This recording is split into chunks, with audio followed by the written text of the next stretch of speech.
Thank you for plugging into this Family Life News podcast, streaming issues-driven, family-focused news.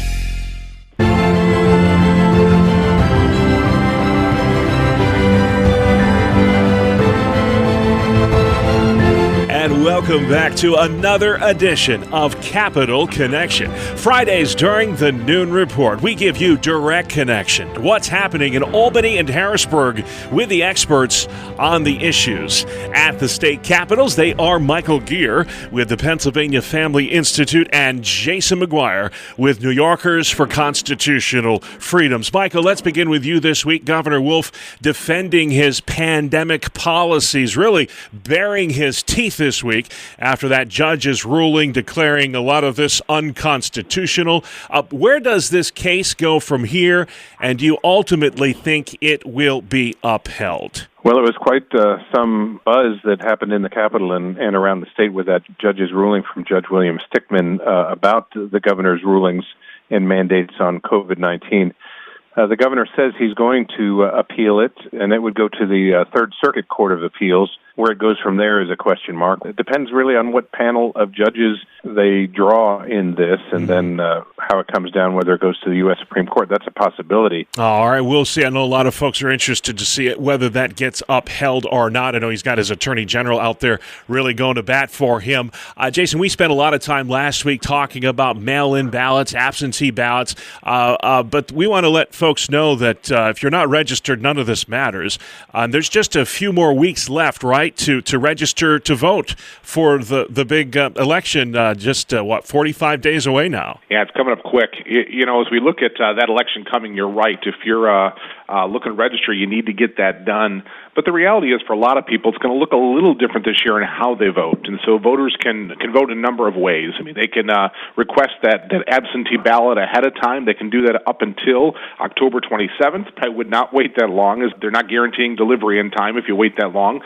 You can do early voting this year, starting October 24th, but there are certain locations, not necessarily where you normally go to vote, where you show up for that. And then the third option, is actually showing up and voting on Election Day. And that's one that I think a lot of folks are looking forward to. We've worked through this pandemic, and frankly, I'm looking forward to going forward and casting my vote on November 3rd. There's something patriotic about it. I'm just excited about the opportunity to cast a ballot this year. Yeah, you might be in the minority. I heard a statistic the other day that up to 52% of voters could have already cast their ballot before Election Day. Are you hearing that too, Jason? Well, I'm pretty used to being in the minority here. I'll say that first off. But in reality, I do think that it's something that Republicans, Democrats, all political parties are becoming more comfortable with. Yeah. It has changed the face of campaigning. I just long for the days there was a sense of unity in which we all went on the same day.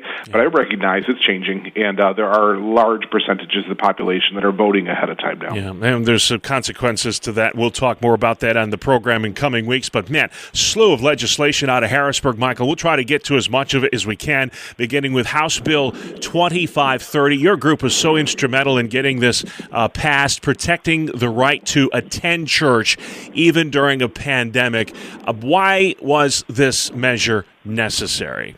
Well, because with the emergency declarations that came after COVID-19, the governor basically had the power to completely shut down things, including houses of worship, churches, synagogues, etc., and the notion that a single individual in our form of government has that power, the power to basically overrule a constitutional liberty in the First Amendment, is something that the legislature said, hey, wait, that's too much power. Yeah. And so we're excited for House Bill 2530 that passed by a veto-proof majority. Its lead sponsor, Clint Owlett, did a great job on the legislative floor defending this legislation and promoting it. It now goes to the Senate, and we'll see what happens from there. All right. Well, last week, Jason, you admonished us to remain vigilant when it comes to preventing the spread of COVID at church. Spoke to a pastor of one of the larger churches in our area this week. He told me less than 30% of regular attendees are back. Are people right to be skittish about going back to church, or do you think that they need to jump in those waters again? I think a lot of it depends on what region of the state you're in. There are regions where COVID really never had as deep an impact as it did did perhaps in Queens and other places in the state. So there are places where people are more skittish. But at the end of the day, even national polling is showing us that about a third of the church, quote unquote, is not coming back after the pandemic.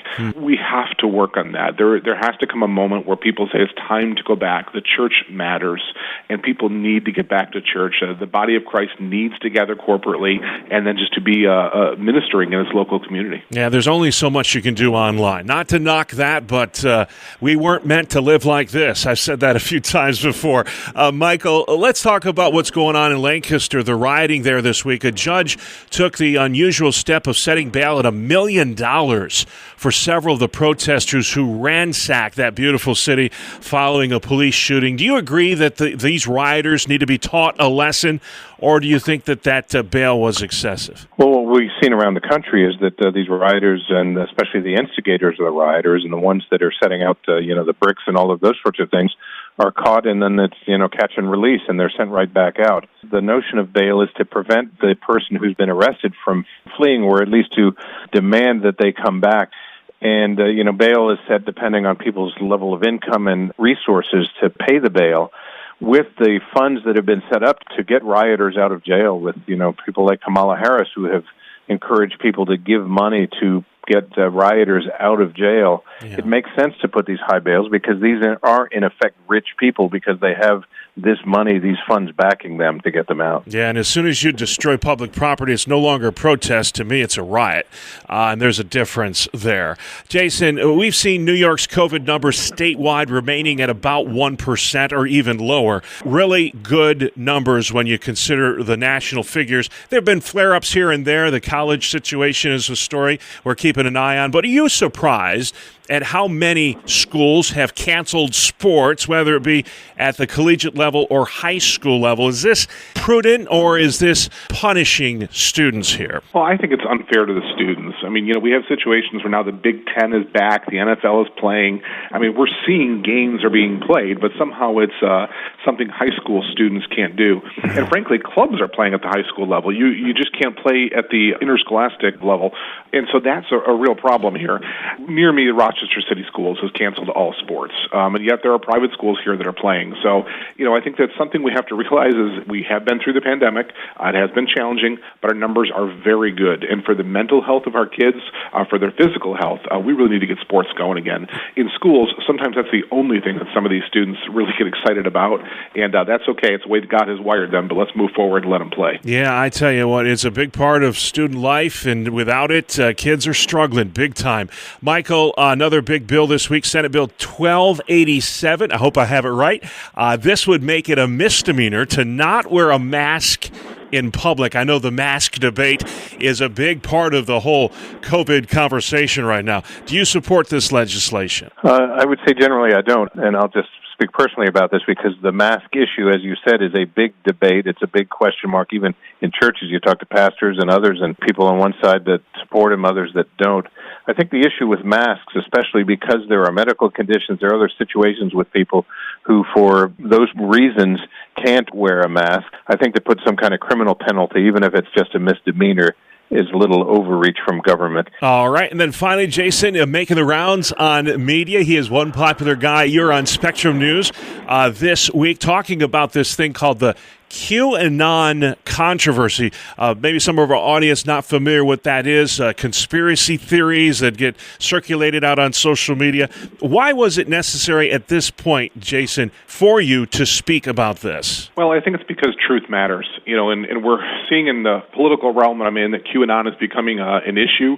There are people that do subscribe to that conspiracy theory. Let me just say that I believe that there are people that are looking to come after President Donald Trump. I think there is truth that there are sex trafficking rings.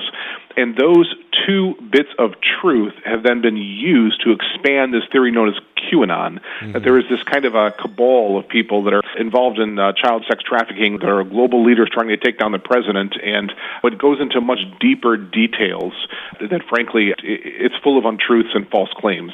And there are times when we as Christians just have to stand up and say this isn't right. Social media is circulating these ideas, and we need to focus on the main thing. We have to keep the priorities right, focus on the policies, and not not all the things that often distract from what we need to be focusing on. Yeah, and so in other words, don't always believe everything you see and hear on social media. Amen. All right, and that will have to be the last word this week, but so many issues, so little time. Michael, if folks have questions about what's happening in Pennsylvania, you have a wonderful website. Where can they find you? PAFamily.org. And in New York State, stay informed on the issues. Jason, what's your site, sir? AlbanyUpdate.com.